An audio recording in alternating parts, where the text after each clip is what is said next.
नमस्कार, श्रीमती मोहरी देवी तापड़िया कन्या महाविद्यालय जसवंतगढ़ के इस यूट्यूब चैनल पर मैं प्रवक्ता हनुमान मल शर्मा आप सभी विद्यार्थियों का हार्दिक स्वागत और अभिनंदन करता हूं।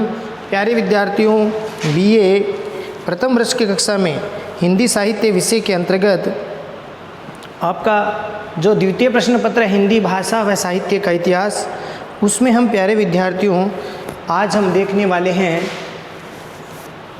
आपका जो प्रश्न है आदिकाल के हिंदी साहित्य का इतिहास से आदिकाल के प्रमुख काव्य ग्रंथों पर एक परिचयात्मक निबंध इसमें लिखना है। तो आदिकाल के प्रमुख काव्य ग्रंथों पर एक परिचयात्मक निबंध में, या फिर इसको हम यूँ कर सकते हैं, प्रश्न आ सकता है आदिकाल के रचनाकारों उनकी कृतियों का परिचय दीजिए। ये प्रश्न हमारा चल रहा है विगत वीडियो से प्यारे विद्यार्थियों। तो इसमें दो भाग हमने इस प्रश्न के दो भाग हमने कर लिए। अब तीसरा भाग है, इसमें हमने देखा था आदिकाल के जो प्रमुख प्यारे विद्यार्थियों जो रचनाएं थी उसको हम सुविधा की दृष्टि से आदिकालिक ग्रंथों का जो विवेचन है वो 3 भागों में हमने बांटा था, विभाजित किया था। इसे विगत वाली वीडियो में हमने रासो श्रेणी के जो काव्य ग्रंथ थे उनके बारे में चर्चा की थी, जानकारी ली थी, जिनमें हमने पढ़ा था रासो श्रेणी के जो काव्य ग्रंथ है उनमें मुख्यतः हम 5 ग्रंथों को हम लेते हैं। वैसे बहुत सारे हैं, जिसमें खुमाण रासो है जो दलपति विजय की रचना है, चित्तौड़ के राजा खुमाण के शौर्य का पराक्रम का वर्णन है, 5000 छंदों का यह ग्रंथ है। परमाल रासो, इसके रचयिता जगनीक है, और यह महोबा के राजा परमादिदेव की वीरता का चित्रण इसमें किया गया है। उत्तर प्रदेश में जो आलाखंड गाया जाता है आलाखंड के नाम से प्रचलित है। तीसरा जो हमने पढ़ा था बिसल देव रासो जो कि नरपति नालय की रचना है, और इस प्रकार से इसमें राजा बिसल देव के बारे में जो है इसमें वर्णन मिलता है, राजा के बारे में वर्णन मिलता है, जिसमें उनका जो प्रेम श्रृंगार इत्यादि चित्रण के साथ साथ उनके विवाह का, और फिर उनका उड़ीसा चले जाना, फिर उड़ीसा से पुनः लौटना, इस प्रकार का घटनाओं का जिक्र इसमें किया गया है। पृथ्वीराज रासो जो है हमने पढ़ा था चंद्रबरदाई जी की रचना है, और इसमें पृथ्वीराज चौहान की वीरता का और उनके विवाह का इत्यादि का वर्णन किया गया है। अब हम विजयपाल रासो है, विजयपाल रासो के जो राजा विजयपाल के दरबारी कवि नल्ल सिंह भट्ट है वो माने जाते हैं इसके रचयिता, और इनमें ये 1100 के आसपास की रचना है विक्रम संवत, और इसमें विजयपाल की विजय यात्राओं का वर्णन किया गया है। और इसी प्रकार से और भी रासो ग्रंथ है जिसमें हमने पढ़ा था मीर रासो है, जयचंद्र प्रकाश, जयमंग, जयचंद्रिका, रणमल छंद इत्यादि गणना भी इसमें होती है रासो में। तो इस प्रकार से प्यारे विद्यार्थी ये था, हमने 3 विभागों में विभाजित किया। रासो काव्य ग्रंथ जो है रासो जो श्रेणी के काव्य ग्रंथ है। दूसरे जो काव्य ग्रंथ है वो हम पढ़ेंगे अब जैन तथा सिद्ध साहित्य ग्रंथ। अब देखते हैं प्यारे विद्यार्थियों जैन तथा सिद्ध जो साहित्य थे वो कौन कौन से हैं। स्वयंभू द्वारा रचित ग्रंथ पौमचर्यु बहुत महत्वपूर्ण है, स्वयंभू कवि का नाम है। स्वयंभू द्वारा रचित ग्रंथ है पौमचर्यु, जिसको हम पद्मचरित्र के नाम से भी जाना जाता है। तो पद्मचरित्र के नाम से जाना जाने वाला एक ग्रंथ है पौमचर्यु, इसके रचयिता स्वयंभू है। इसमें किसका वर्णन है? राम कथा का वर्णन है प्यारे विद्यार्थियों, राम कथा का वर्णन किया गया है पौमचर्यु में। और इस राम कथा में 5 कांड है, जैसे तुलसीदास जी की रामायण में रामचरितमानस में तुलसीदास जी की रामचरितमानस जो रचना है उसमें 7 कांड है। इसी प्रकार से ये जो रामकथा जैन कवि है, ये जैन धर्म के मानने वाले मुनि थे, स्वयंभू द्वारा रचित है पौमचर्यु। तो इसमें रामकथा में 5 कांड है इसमें। और जैन धर्म के अनुसार रामकथा में थोड़ा बहुत परिवर्तन कर दिया गया है, हालांकि इसमें कई चीज़ें जोड़ दी है और कुछ घटनाओं को अपनी तरफ से जोड़ा गया है, परिवर्तन किया गया है रामकथा में भी। तो जैन धर्म के अनुसार रामकथा में थोड़ा परिवर्तन कर दिया गया है, अर्थात ये स्वयंभू द्वारा रचित जो पौमचर्यु जिसमें श्री राम जी के जीवन का चित्रण किया गया है, और ये 5 कांडों में है, और इसमें थोड़ा सा परिवर्तन भी कर दिया है जैन धर्म के अनुसार, और नए प्रसंग भी जोड़ दिए गए हैं। ध्यान रखना, रामकथा जो है जैन धर्म के द्वारा रचित जो स्वयंभू द्वारा रचित पौमचर्यु जो ग्रंथ है, इसमें थोड़ा बहुत परिवर्तन भी किया गया है और नए प्रसंग भी जोड़े गए हैं।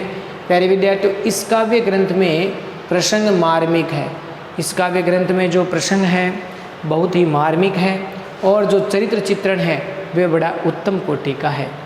वे उत्तम कोटि का चरित्र चित्रण इसमें लिया गया है राम का। साथ ही साथ प्रसंग है वो बड़े मार्मिक है, हृदय स्पर्शी मर्माहंत करने वाले हैं। तो इसका चित्रण इस काव्य ग्रंथ में किया गया है। किस ग्रंथ में? स्वयंभू द्वारा रचित पौंचर्यु यानी पद्मचरित में। इस काव्य ग्रंथ में प्रसंग बड़ा मार्मिक है, चरित्र चित्रण है उत्तम कोटि का है।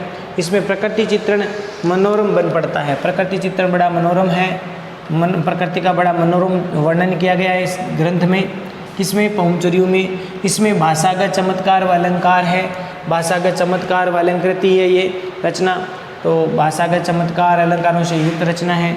और कई हृदय को स्पर्श करने वाली घटनाओं व बातों का उल्लेख इसमें किया गया है। इसमें कई हृदय को स्पर्श करने वाली घटनाओं का और बातों का उल्लेख इसमें या उक्तियों का उल्लेख इसमें किया गया है। किस ग्रंथ में? स्वयंभू द्वारा रचित ग्रंथ पौंचर्यु में। तो प्यारे विद्यार्थी आपको समझ में आ गया हो, यह जैन ग्रंथ है। इसी प्रकार से कवि आसगु द्वारा, कवि का नाम है आसगु, कवि आसगु द्वारा रचित ग्रंथ है चंदनबाला रास। आसगु द्वारा रचित ग्रंथ का नाम है चंदनबाला रास। ये रास शब्द जोड़ते थे पीछे ग्रंथ में, तो चंदनबाला रास, जीवदया रास, जीवदया रास, चंदनबाला रास जो ग्रंथ है वो किसके द्वारा रचित है? कवि आसगु द्वारा। इसी प्रकार से जैन ग्रंथ और है शालिभद्र सूरी द्वारा रचित भरतेश्वर बाहुबली रास। शालिभद्र सूरी है ये ग्रंथ, कवि है, कवि का नाम है शालिभद्र सूरी, ठीक है, इनको आगे सूरी भी कहते हैं, वैसे शालिभद्र भी ठीक है। शालिभद्र सूरी द्वारा रचित भरतेश्वर बाहुबली रास। भरतेश्वर बाहुबली रास ये प्रसिद्ध रचना है शालिभद्र जी की, भरतेश्वर बाहुबली रास। और जिनदत्त सूरी द्वारा रचित, जिनदत्त, कवि जिनदत्त द्वारा रचित, ये जैन मुनि हैं, जैन धर्म के मानने वाले हैं, तो उन्होंने जिनदत्त जो सूरी है उनके द्वारा रचित ग्रंथ का नाम है उपदेश रसायन रास। उपदेश रसायन रास किसकी रचना है? जिनदत्त सूरी की। भरतेश्वर बाहुबली रास किसकी रचना है? शालिभद्र सूरी की। और जीवदया रास और चंदनबाला रास किसकी रचना है? कवि आसगु की। तो ये आप थोड़ा सा ध्यान रखना आपको। तथा सुमति गणी द्वारा रचित, कवि सुमति गणी द्वारा रचित नेमिनाथ रास। नेमिनाथ रास किसकी रचना है? सुमति गणी की। कवि का नाम सुमति गणी, रचना का नाम नेमिनाथ राज। आदि जो रचनाओं की गणना की जाती है, यानी यह आदिकाल की रचना है जैन धर्म की, जैन तथा सिद्ध साहित्य ग्रंथ में इसमें सम्मिलित है ये, तो जैन धर्म की यह रचना है। और यह सुमति गणी द्वारा रचित नेमिनाथ रास है, चाहे कवि आसगु द्वारा रचित चंदनबाला रास है, जीवदया रास है, शालिभद्र सूरी द्वारा भरतेश्वर बाहुबली रास ग्रंथ है, रचना जिनदत्त सूरी द्वारा रचित उपदेश रसायन रास है, सुमति गणी द्वारा रचित रचना नेमिनाथ रास है। ये रचनाएं गणना की जाती है इसमें। ये सब रचनाएं देखो धार्मिक रासो काव्य की श्रेणी है। यहाँ पर वीरता का भाव नहीं है, यहाँ धार्मिक प्रवृत्ति इसमें देख लें। इन ग्रंथों में धार्मिक विषयों को लेकर के ग्रंथ लिखे गए हैं। तो ये रासो काव्य कौन सी श्रेणी का है? धार्मिक रासो काव्य की श्रेणी में मानी जाती है। ठीक है प्यारे विद्यार्थियों, आशा करता हूँ यहाँ तक समझ में आ गया होगा। अगला बिंदु देखिए अन्य ग्रंथ। अन्य ग्रंथों में हम एक संदेश रासक को लेते हैं, बीसलदेव रासक को लेते हैं। तो संदेश रासक किसकी रचना है? देखिए संदेश रासक ग्रंथ है वो अब्दुर रहमान द्वारा रचित है। अब्दुर रहमान, कवि का नाम है अब्दुर रहमान, और इनके द्वारा रचित ग्रंथ का नाम है संदेश रासक। संदेश रासक एक खंड काव्य, ध्यान रखना कौन सा काव्य? ये खंड काव्य, महाकाव्य नहीं है, ये खंड काव्य है। काव्य के ये भाग है, इसके स्वरूप है, तो खंड काव्य है। अब्दुर रहमान द्वारा रचित संदेश रासक कैसा काव्य है? खंड काव्य है। ये कितने भागों में है? ये 3 भागों में विभाजित है। कितने भागों में है? 3 भागों में विभाजित है। 223 इसके छंद हैं, 223 छंदों की एक छोटी सी रचना है। क्या, कौन सी रचना? अब्दुर रहमान द्वारा रचित संदेश रासक 3 भागों में विभाजित 223 छंदों से युक्त एक छोटी सी रचना है। इस ग्रंथ के देखो मूल विषय क्या है, इसमें क्या क्या घटना है। इस ग्रंथ के प्रथम भाग में तो देखो मंगलाचरण आदि आत्मनिवेदन है। इस ग्रंथ का जो 3 भाग है, तो जो प्रथम भाग है 3 भागों में बंटी हुई है ये ग्रंथ अब्दुर रहमान द्वारा रचित संदेश रासक। तो इसका जो प्रथम भाग है उसमें मंगलाचरण, कवि है वो अपने इष्ट देव गुरु की आराधना इत्यादि करता है अपने पदों द्वारा, छंदों द्वारा। तो उसमें ये मंगलाचरण आदि निवेदन, आत्मनिवेदन किया गया है। द्वितीय भाग में मूल कथा आती है। इसमें द्वितीय भाग, इसका दूसरा जो भाग है उसमें मूल कथा प्रारंभ होती है। और कवि अब्दुर रहमान जो संदेश रासक में कौन सी घटना या कौन सी कथा लिखते हैं? जिसमें देखिए इसमें कथा क्या है, प्रिया कोई नायिका है, कोई पत्नी है, कोई प्रिया है, वो अपने प्रिय के वियोग में रोती हुई एक दिन राजमार्ग से जाते हुए एक पथिक को रोक करके निवेदन करती है। इसमें जो मूल घटना क्या है, एक कोई नायिका या प्रेमिका है या प्रिया है या हम कह सकते हैं उसका पत्नी है, उसका पति उसको छोड़ करके विदेश चला गया है, प्रवासी हो गया है और इसलिए वो दिन रात उस अपने पति के, अपने प्रिय के वियोग में रोती रहती है, वियोग वेदना सहती रहती है। तो वह एक दिन क्या करती है कि वियोग में रोती हुई एक राजमार्ग से जाते हुए, यानी उस मार्ग पर जाते हुए, राजमार्ग से जाते हुए एक पथिक को रोकती है, एक राहगीर को रोकती है और निवेदन करती है। उसे क्या कहती है, उसे निवेदन करती है, कहती है कि अर्थ लोभ के कारण क्यों गया मेरा पति छोड़ करके, पैसे कमाने के लिए, धन कमाने के लिए। तो अर्थ लोभ के कारण उसका प्रिय उसे छोड़ करके स्तंभ तीर्थ में चला गया। इस स्थान का नाम है स्तंभ तीर्थ, वहाँ चला गया है। ये घटना इसमें आती है। ये अब्दुल रहमान द्वारा रचित संदेश रासक ग्रंथ की मूल कहानी है, घटना है इसमें। तो वो प्रिया अपने प्रिय के वियोग में रोती हुई एक राजमार्ग से जाते हुए कोई राहगीर है उसको रोकती है, उसको निवेदन करती है, पति को निवेदन करती है कि मेरा जो पति है या मेरा जो प्रिय है वह अर्थ लोभ यानी धन कमाने के उद्देश्य से स्तंभ तीर्थ चला गया है मुझे छोड़ करके। तो कृपा करके, बहुत दिन हो गए वापस नहीं आया है, तो कृपा करके मेरा ये संदेश उन्हें दे देना। उन्हें किन्हें, मेरे प्रिय को, मेरे प्रियतम को, मेरे पति को दे देना। जैसे ही वह संदेश लेकर के प्यारे विद्यार्थियों विदा करती है, कौन, वो जो प्रिया है वह विदा करती है उस संदेश वाहक को या उस पति को, तो दक्षिण दिशा से उसका प्रिय आता हुआ दिखाई देता है। जैसे उसको विदा करती है उसी समय दक्षिण दिशा से उसका प्रिय आता हुआ दिखाई देता है और यहीं पर कथा समाप्त हो जाती है। तो इस प्रकार से वियोग और मिलन की एक कथा है ये। तो यहाँ पर कथा समाप्त होती है। ये संदेश रासक नाम से पता चलता है संदेश दिया जाता है। डॉक्टर हजारी प्रसाद द्विवेदी जी ने इसके बारे में लिखा है प्यारे विद्यार्थियों एक विचार। डॉक्टर हजारी प्रसाद द्विवेदी जी के शब्दों में देखिए, इस संदेश रासक में ऐसी करुणा है। इस संदेश रासक को जो पढ़ते हैं, इस संदेश रासक ग्रंथ को, तो इसमें ऐसी करुणा है जो पाठक को बरबस ही आकृष्ट कर देती है। हजारी प्रसाद द्विवेदी जी कहते हैं अगर कोई पाठक इसको पढ़ता है तो ये जो संदेश रासक जो ग्रंथ है उसमें एक ऐसी करुणा है जो पाठक को बरबस ही आकृष्ट कर देती है, खींचती है। और यह विरह का खंड काव्य है, और ये ग्रंथ विरह का खंड काव्य है। विरह वेदना, इस ग्रंथ में देखो विरह वेदना की सूक्ष्म से सूक्ष्म अनुभूतियों की इसमें सुंदर अभिव्यक्ति हुई है। हजारी प्रसाद द्विवेदी जी कहते हैं कि इसमें विरह वेदना की सूक्ष्म से सूक्ष्म, बहुत ही छोटी से छोटी विरह की अनुभूतियों की इसमें सुंदर अभिव्यक्ति हुई है। तो ये कोटेशन अगर आपको याद रहे, ये विचार आपको याद रहे तो बहुत अच्छा रहेगा। तो ये हजारी प्रसाद द्विवेदी जी के शब्दों में है कि संदेश रासक ग्रंथ में ऐसी करुणा है जो पाठक को बरबस आकृष्ट कर लेती है, और ये विरह का खंड काव्य है। विरह वेदना की सूक्ष्म से सूक्ष्म अनुभूतियों की इसमें सुंदर अभिव्यक्ति हुई है। ये बात हजारी प्रसाद द्विवेदी जी संदेश रासक जो अब्दुल रहीम द्वारा रचित है इसके बारे में कहते हैं।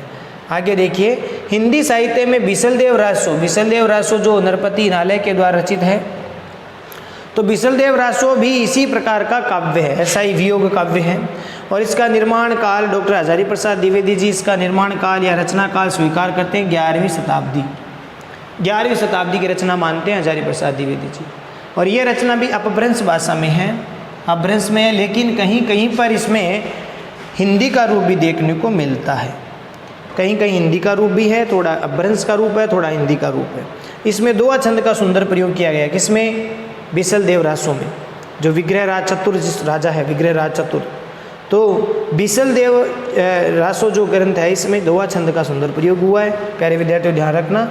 और अन्य दूसरे ग्रंथों की बात करें तो अधिकांशतः अपभ्रंश, बिसलदेव रासो में भी यही ग्रंथ है, इसमें प्रेम श्रृंगार का चित्रण किया गया है। साथ ही साथ फिर राजा बिसलदेव का विवाह होता है और उसके बाद में किसी कारणवश वो अपनी रानी से रूठ जाता है और वो फिर उड़ीसा चला जाता है, 1 साल तक वहाँ रहता है और पीछे से उसकी नायिका या उसकी जो पत्नी है वह बहुत वियोग सहती है। और उसके बाद में 1 साल के बाद में, वो 1 वर्ष के बाद में पुनः वो आता है और पुनः उनका मिलन होता है। तो इस प्रकार से ये वियोग का वर्णन इसमें भी किया गया है, विसल देव रासु में ये भी घटना इसकी है।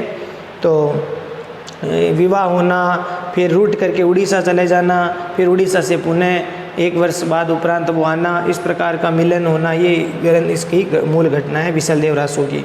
अन्य दूसरे ग्रंथ भी अधिकांशतः ब्रज भाषा में लिखित है। अमीर खुसरो की रचनाओं की बात करें, अमीर खुसरो की जो पहेलियाँ हैं ढकोसले इन्होंने लिखे हैं, है ना। अमीर खुसरो जो कि बहुत अच्छे कवि हैं और हिंदी में लिखने वाले कवि माने जाते हैं। तो अमीर खुसरो की पहेलियाँ और विद्यापति की जो रचनाएं हैं, चाहे वो पदावली है, तो इस प्रकार से इनमें हिंदी का प्रारंभिक रूप देखने को अवश्य मिलता है। तो अपभ्रंश के साथ साथ हिंदी का स्वरूप भी धीरे धीरे दिखने लगा। और प्यारे विद्यार्थियों, आशा करता हूँ समझ में आ गया होगा। जैन तथा सिद्ध साहित्य ग्रंथ और अन्य ग्रंथ जिनमें संदेश राशि के बारे में हमने पढ़ा, तो आशा करता हूँ प्यारे विद्यार्थियों यहाँ तक समझ में आ गया होगा। ये आज जो है प्रश्न पूरा हुआ आपका। ये आदिकाल के प्रमुख काव्य ग्रंथों का एक परिचयात्मक निबंध, इसके बारे में हमने जो है इसके 3 भागों में हमने इसकी चर्चा कर ली है। बहुत सारी रचनाएं हमने पढ़ी, विजय पारासो, अमीरासो, कीर्तिलता, कीर्तिपता का जो आचार्य रामचंद्र शुक्ल जी ने जो 12 किताबें लिखी थी, प्रमाण दिया था, जिसके नाम पर उन्होंने वीरगाथा का नाम दिया, उसके बारे में समीक्षात्मक हम रूप में हमने पढ़ा। फिर ये आदिकालीन जो ग्रंथ है उनकी विवेचना हमने प्यारे विद्यार्थियों उसको 3 तरीके से हमने की है। रासो श्रेणी के काव्य ग्रंथों में हमने कुमार रासो, परमार रासो, बिसल देव रासो, पृथ्वीराज रासो, विजय पारासो के बारे में पढ़ा। फिर ये जैन तथा सिद्ध साहित्य ग्रंथ है, फिर इसके बाद में अन्य ग्रंथ है। तो ये इसको आप ठीक प्रकार से समझ में आ गया होगा और ठीक से तैयार करना इसको। काव्य ग्रंथ कौन कौन से आदिकाल के, आदिकाल की रचनाकारों और उनकी कृतियों का परिचय।